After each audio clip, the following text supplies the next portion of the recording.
So I've been fortunate enough throughout my adult life to have a variety of massage experiences with professional massage therapists.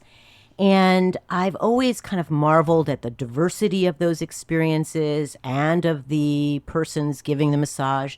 But I've also always wondered, why doesn't anyone touch my abdomen? Why doesn't anyone touch my belly?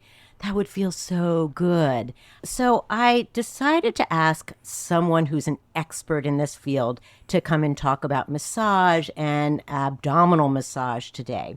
So I'd like to welcome Suzu Kawamoto to the show. She's a certified abdominal therapy collective practitioner who practices a variety of techniques with her clients, including but not limited to prenatal and postpartum massage, abdominal Mayan therapy, and other integrative therapeutic healing massage techniques. So this is the perfect guest to talk about this issue today. Welcome, Suzu. Thank you so much, Amy. It's so great to have you here. So I guess the first thing I'd like to ask is just your kind of history. How did you decide become a massage therapist? When did that start for you? I think it started when I was a child. Tell me more about that. Because I am of Japanese heritage, rather than give me aspirin, my mother would massage my neck and my head if I had a headache. And when I had what's called growing pains, she would massage my knees and my thighs. And then she asked me to massage her shoulders because she was a violinist. And so there were always plenty of knots to tend to. And I think it started then because as I was in high school, I bought a wonderful book called The Massage Book by Anne Kent Rush. It was, a great hippie book with handwritten words. And I would practice on my friends. And so it really did start then. And then I was a dancer, so in between classes and rehearsals, I would massage, someone's feet, or we would do exchanges. And it really was a part of my life for a very long time. So it strikes me that it sounds like from a cultural background, living in Japan or being with a Japanese heritage, and then dance, you were in these environments where it was okay to touch someone. Because there are certainly many cultures, many folks who touching, first of all, even a family member is taboo, but certainly a stranger, right? Right. Yeah, so I love that even as a child, your mother exposed you to the art of healing by touching someone. Yeah. And then we lived in New York, so we would have a guest from Japan come, and, he would spend 3 weeks with us, and my parents would get clients for him. He was a Shiatsu master. And so I also grew up hearing about the miracles of what hands could do. And I think that was also just really intriguing for me. Yeah. So does this take a lot of training to become a massage therapist? What did you have to do to be where you are now? Yeah, I finally, my friends started saying I had to stop giving it away. Yes, I'm glad you got that message. Yeah. So I did go to massage school at the time in 1990. I think there were 650 hours in New York that were required, and I believe now it's up to 1,050 or something. Wow. It's a 2-year associate's degree now. So I lucked out. It was only 1 year, but it was a very intense 1 year. But I think when you love something, you just do what you need to do. Yeah. It's in spite of the hurdles that passion and love, if you will, really does bring you through it. And I would imagine, having seen and experienced personally the benefits of this touch, that was part of the inspiration as well. Yes. Yeah. Absolutely. I guess to reiterate, it's not something, everybody could massage somebody else, right? And then I think can be a beauty in touching of any sort. At the same time, I think there can be a shadow to it. So what I mean by that is I think training is important. I think people can be self-taught. Would you agree?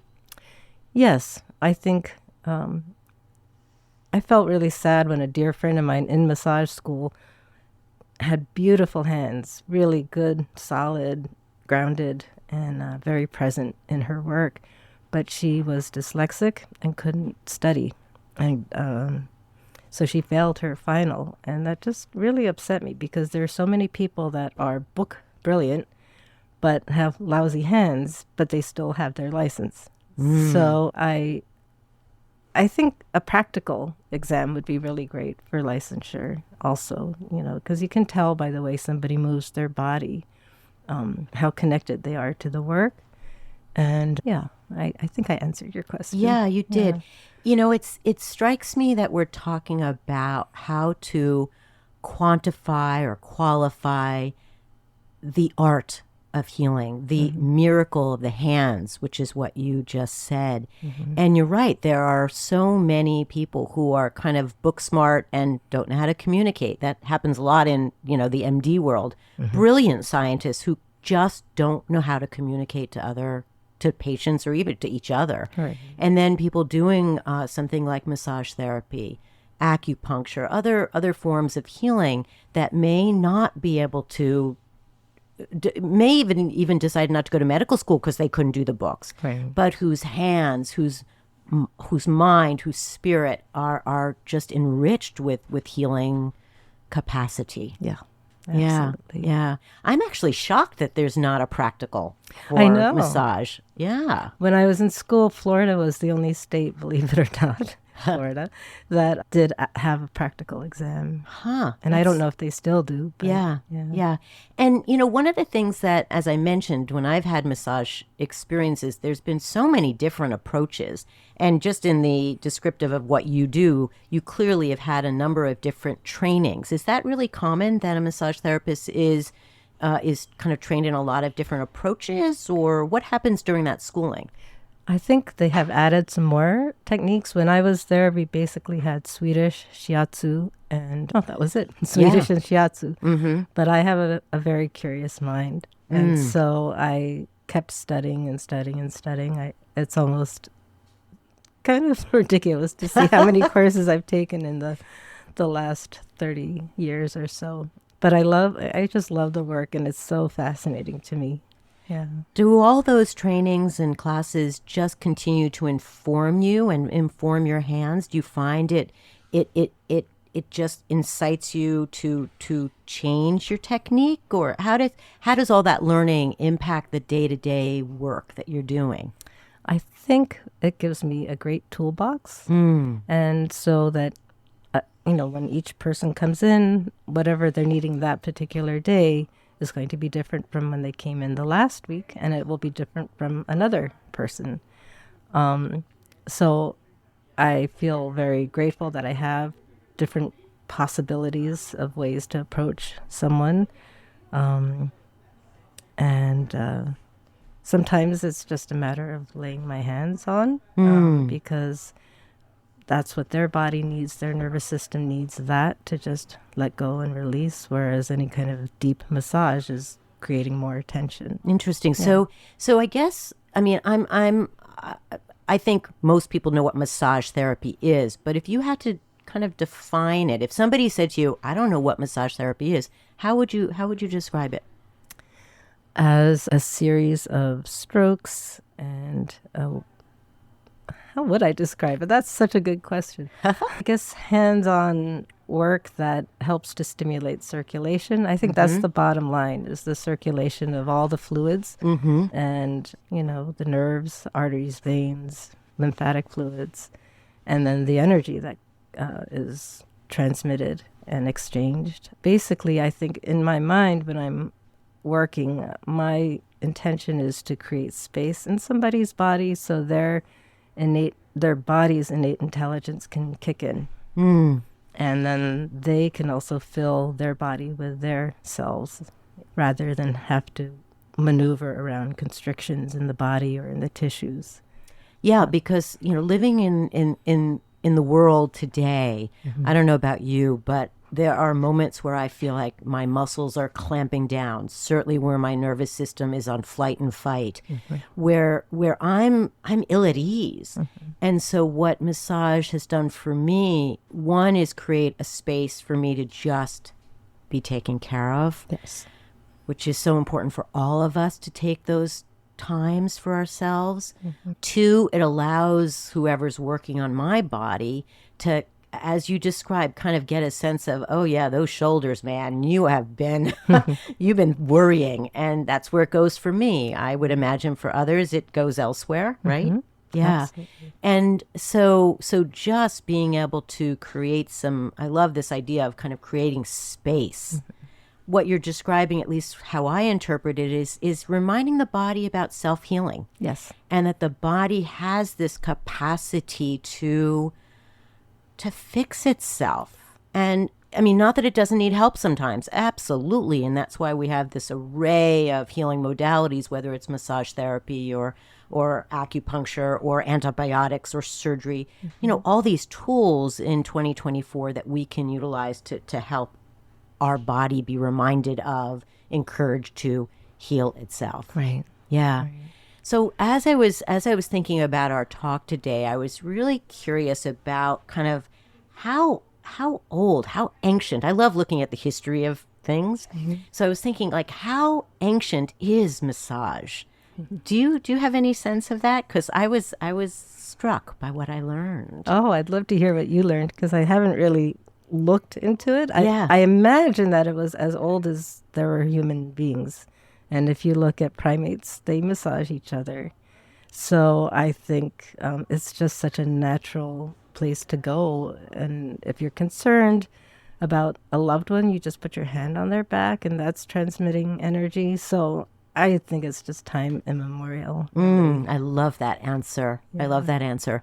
Well, the internet, of course, had a different interpretation of it, but I totally agree with you, because I love actually observing other primates. And you're right, there's touch constantly. It's not just the nitpicking. Right. It's the actual stroking. It's the cradling. Exactly. Yes. It's touch. It's just touch. But what I read, and this is a quote, the first signs of what we know as massage therapy appeared in China, India, and Egypt, and that back in 2700 BC, a Chinese text called the Yellow Emperor's Classic Book of Internal Medicine offered kind of a first glimpse into the origins of massage therapy. And this ancient text is actually still utilized today. I've heard of it. And then what I thought was so interesting, I was looking, okay, so we're not India, we're not China, we're not Egypt. What about the U.S.? And the first kind of descriptors were back during the 1700s. And kind of the forerunners, again, this is something I read, what the forerunners of massage therapists were called rubbers. And that rubbers were experts in treating orthopedic problems with manual rubbing and friction. And that medical rubbers were women. And that this was one of the first jobs that women had outside the home, where they began to earn money by doing rubbing, or what we would now call massage, which I thought was very cool. That is very cool. Yeah, because for so long, physicians took over that realm. Like nobody else was able to touch anybody. And so I love this early origin. That's so great to hear. In school and in today's world, is there any kind of gender is there an interesting gender split? Are there more male-identified persons, female-identified persons becoming massage therapists? I would have to say it's a majority of female-identified. It's hard for a man because they have potential clients. Male clients are maybe homophobic. And then women have experienced possible sexual trauma from a man. So I think it's difficult for a man to get his career, their careers off the ground. But if they're really good, then it doesn't matter. Basically, bottom line, the reputation goes out and word of mouth. But it's hard. It's a hard hump to get over. Yeah. It's interesting. Again, in contrast with the allopathic world that was, dominated by men for so long, and no one ever regarded those issues. It was just assumed it was okay. But and then it happened anyway. yeah, it did. Yes. So I'd like to talk about this issue of why the abdomen is not massaged. It just feels so, it connects to everything else. Why are so many massage therapists not touching people's bellies? Well, that's a really good question, and one that I asked over and over again, because we were actually told not to massage people's bellies. Why? Why? Because we were told that it would possibly cause a heart attack or a stroke because too much blood would go rushing to the heart.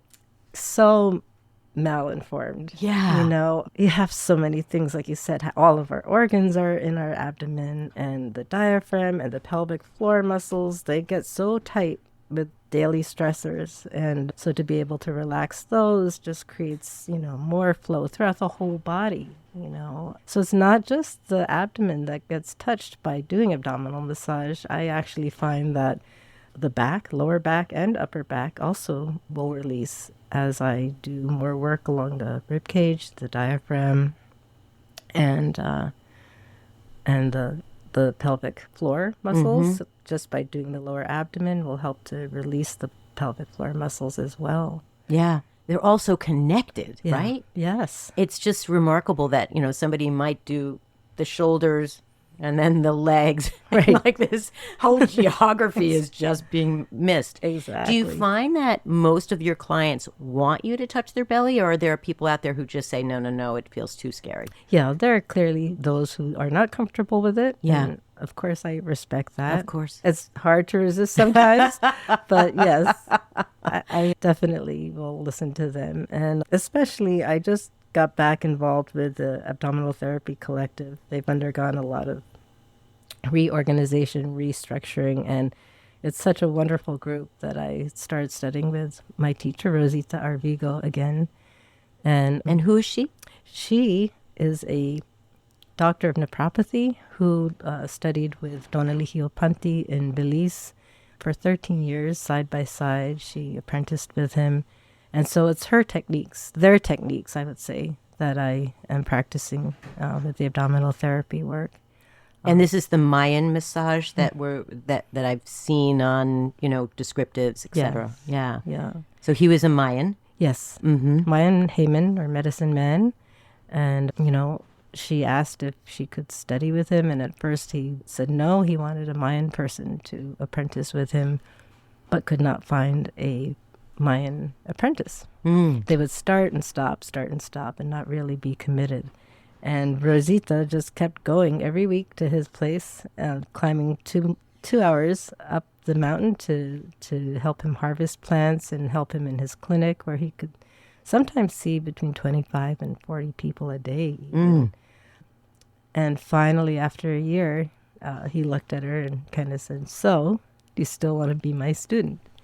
And she said, "Yes." And that's, you know, the rest is history, as they say. And what I also, maybe you were going to ask me this also, but in prenatal massage, pregnancy massage, in the Western world, we're also told not to touch the belly. Yeah. Which did not feel right either.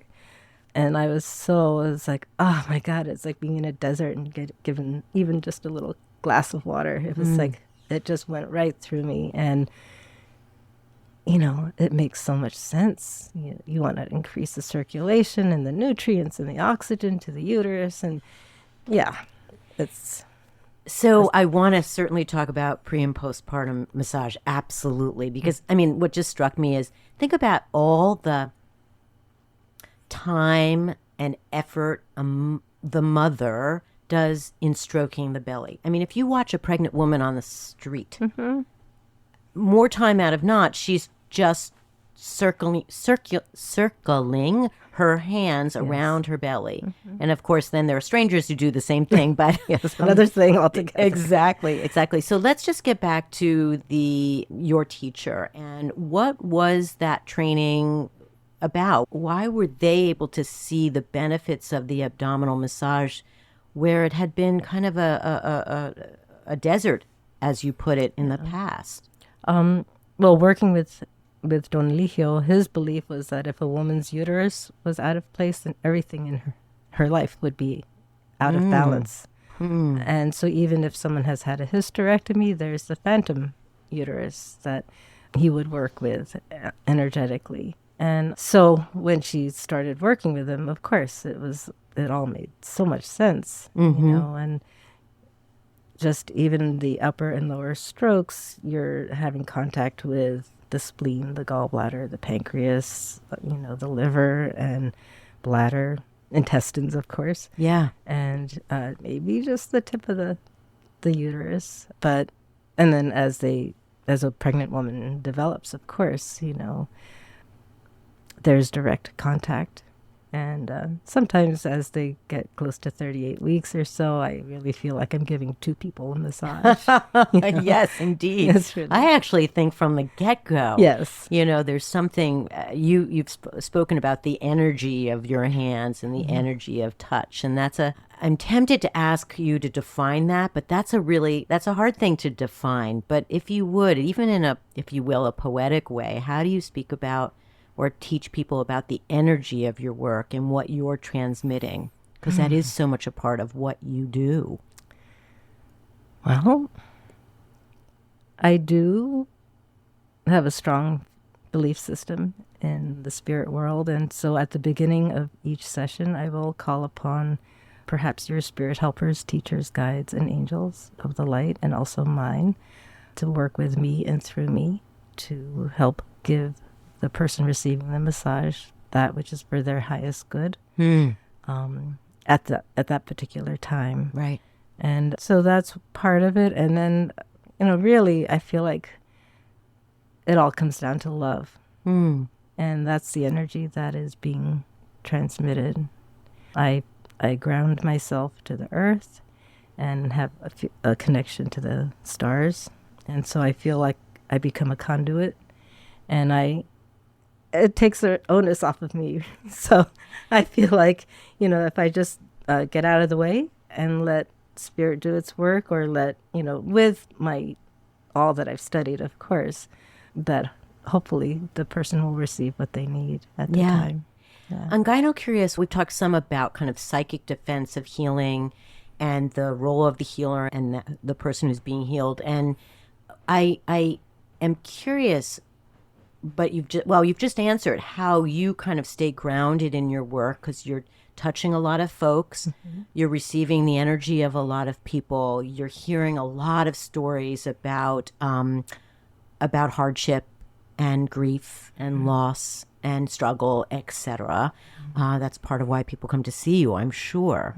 So it sounds like you have this, if you will, ceremony ritual that allows you to create some healthy boundary, if you will, or as you put it, disperse it. Yeah. Yeah.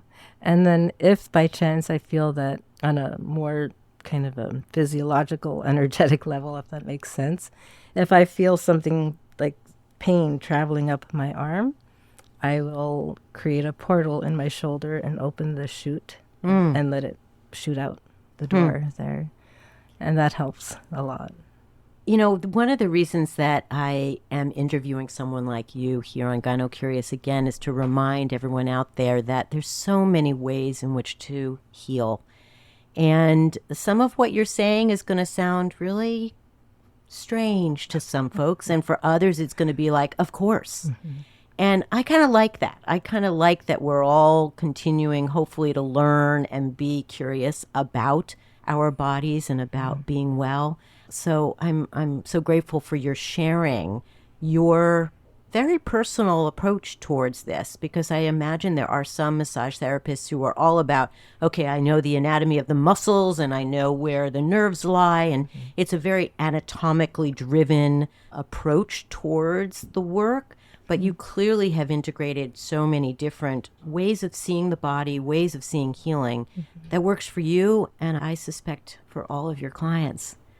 So let's talk about the gravid uterus and the woman who has found out she's pregnant, and talk about kind of how you approach the woman who is pregnant, and then postpartum. What does that do for her? Why would you recommend it? Do you recommend it to everybody? Well, we generally do the abdominal work from 20 weeks. We don't touch the belly in that way for 20 weeks.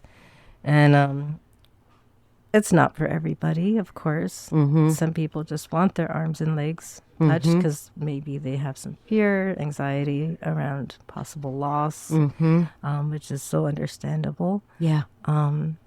Especially people who have worked really hard through, artificial reproductive technologies to get that baby finally. And so, but so the first, after 20, we have various, levels of massage strokes that we would do for, say, 20 to 36, 37 weeks.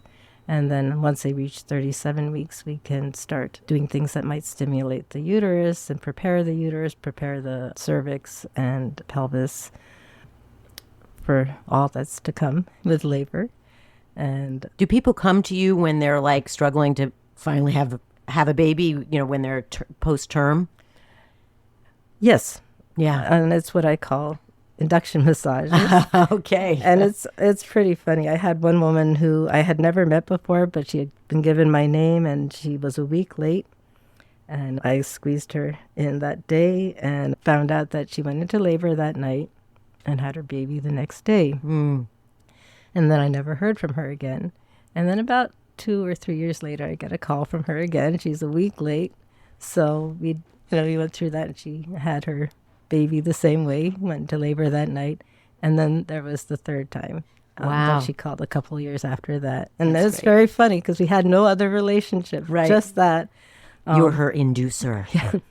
That's great. I mean, people are very funny. I also will work with people who are trying to conceive, having difficulties conceiving. And one woman introduced me to her husband in the parking lot and said, well, this is the person who got me pregnant. And I looked at her. I said, I don't think so. I don't think that's the case. I think your husband had everything to do with it. But yeah, it feels so good to be able to be there for women. It's such a sacred, amazing event, really, that happens in our lives and in our bodies. And you're carrying this new being. It's so just powerful. Yes. And I'm really a wannabe midwife. My grandmother had 4 of her 5 children at home at home with a midwife, and I used to hear those stories too when I was 8, and from when I was 8, and so I always had it in the back of my mind that I would love to be a midwife, but I didn't go that route, and I was a doula for a little while, but it was hard to manage both the massage practice and the doula work. Yeah. Well, it sounds like you're a midwife of other sorts, that you're not necessarily, we're not just talking about birthing, but we're talking about, again, delivering energy, delivering healing, assisting people in understanding their body more. So I think you've integrated that way of being, but just under a different title, perhaps. Well, thank you for saying that. Yeah. It feels that way. Yeah.